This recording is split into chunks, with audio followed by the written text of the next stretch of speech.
নমস্কার, আমার নতুন একটি ব্লগে আপনাদের সবাইকে স্বাগত। কিছুদিন আগে আমরা গিয়েছিলাম মুর্শিদাবাদে। এবারে শুধু আমি আর সুমনই গিয়েছিলাম। আর যাওয়ার আগে থেকেই আমাদের অনেক কিছু প্ল্যান ছিল। যেমন আমরা খুব ভোর ভোর বেরোবো, আর রাস্তায় একটা জায়গায় দাঁড়িয়ে আমরা চা করব। আর কিছুক্ষণ যাওয়ার পর আবার একটা ফাঁকা জায়গা দেখে সেখানে আমরা সকালের টিফিনটা করব। সকালের চা তো আমরা খেয়ে নিয়েছি। আমরা একটা টিফিন করব বলে যখন জায়গা খুঁজছিলাম, এই জায়গাটা দেখে আমাদের খুব পছন্দ হয়, তাই আমরা ভিতরে আসি। যখন আসছিলাম তখন দেখলাম অনেক লোক জমেছে। ভাবছিলাম কি হয়েছে, কিন্তু গাড়ি থেকে নামার পর বুঝতে পারলাম এখানে একটা মন্দির আছে। তাই ভাবলাম আগে প্রথমে দর্শন করে আসি, তারপরে খাওয়া দাওয়া করব। কি মন্দির সেটা বাইরে থেকে বুঝতে পারছিলাম না।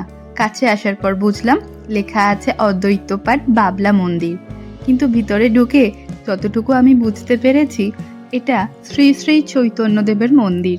কিছুক্ষণ আমরা এখানে ঘুরলাম।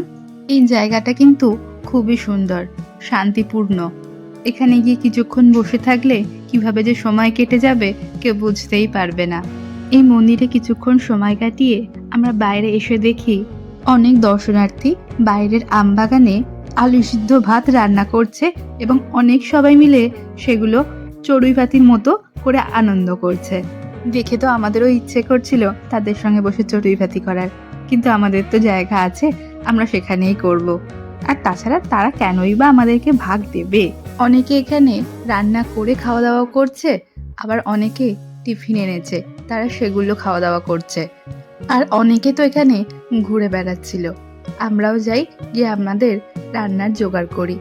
আজকে আমাদের রান্না বলতে ডিম পাউরুটি করব, এটা ঠিক করেই ছিলাম। তাই সবকিছু জিনিসপত্র আমরাও এনেছিলাম। মন্দিরের পাশে লেখা ছিল, মন্দিরের পাশের আমবাগানে কেউ যেন পিকনিক না করে। অনেকেই এখানে রান্না করে খাওয়া দাওয়া করছিল, আমরাও ভাবলাম তাই করব। কিন্তু মন্দিরের পাশে পেঁয়াজ ডিম এইসব করব, সেই জন্য কিছুটা দূরে একদম রাস্তার পাশে বসে আমরা রান্না করাটা শুরু করি। এখানে পাহারা দেওয়ার জন্য একজন পুলিশও আছে। আমরা যখন প্রথমে রান্না করব বলে মন্দিরের পাশে সবকিছু বের করছিলাম, তখন পুলিশটা আমাদের দিকেই আসছিল। জানি না সত্যি আমাদের দিকে কিনা, কিন্তু আমাদের মনে হলো হয়তো আমাদেরকে বারণ করতে পারে, তাই মন্দির থেকে কিছুটা দূরেই চলে এসেছিলাম। দূরে বসে যখন আমরা রান্না করছিলাম তখন সেটা উনি দেখেছিলেন, কিন্তু দেখার পরে কিছু বলেননি। ওখানে যারা লোকাল ছিলেন তারাও আমাদেরকে দেখেছিলেন ওখানে, কিন্তু তারাও আমাদেরকে কিছু বলেননি। এই জায়গাটা আমি ঠিকঠাক করে বলতে পারবো না, কিন্তু জায়গার নামটা শান্তিপুর। রাস্তার ধারেই হঠাৎ এটা আমাদের চোখে পড়ে।